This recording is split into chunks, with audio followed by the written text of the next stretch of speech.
Now, this is the remix for the third session. And so today we're inviting you into a conversation about Islam and hip hop. So, Prof, let me start with a question.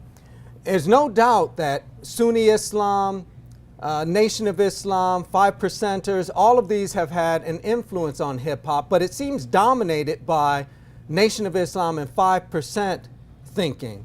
Why is that? Why those two as dominant? I think the first thing has to be the proximity. When you look at the 5% Nation and basically that whole movement being born out of New York, is basically its proximity to the culture that creates hip hop is unmistakable and has to be paid attention to.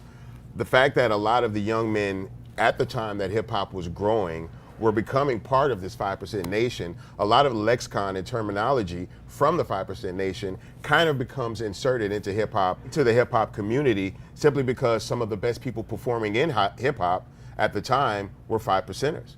So, you know, you have the Eric B. and Rakims of the world, you have the Big Daddy Kanes of the world, people who are very, very influential in hip hop. And what they've done is bridge the gap between hip hop and Islam by showing that their everyday life consists of both, and that there's no conflict in interest by them practicing both hip hop and Islam. And this is a comforting philosophy for a lot of people and very easy for people to embrace. And I think that's got a lot to do with why it's so deeply ingratiated within the culture of hip hop. Now, my issue is when we're talking about these different Sunni, well, I wouldn't call it an issue per se, but when we talk about Sunni, we talk about the Nation of Islam, and we talk about 5% Nation. With the Quran being the core text, how strongly do these different sects of Islam adhere to the Quran per se? I know there's additional texts that 5% Nation uses as well. Does every sect have its own additional information in connection with the Quran that they use to express their faith? That's a brilliant question, Prof.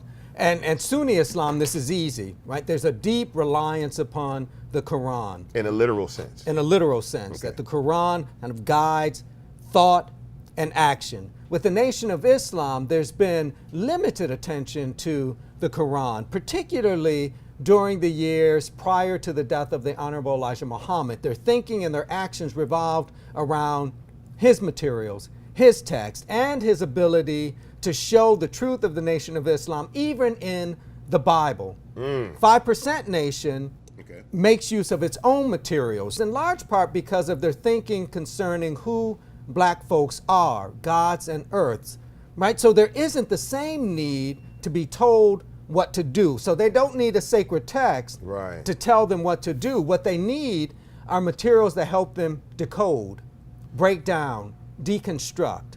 But you can't really tell a God how to think and behave on a moral and ethical level.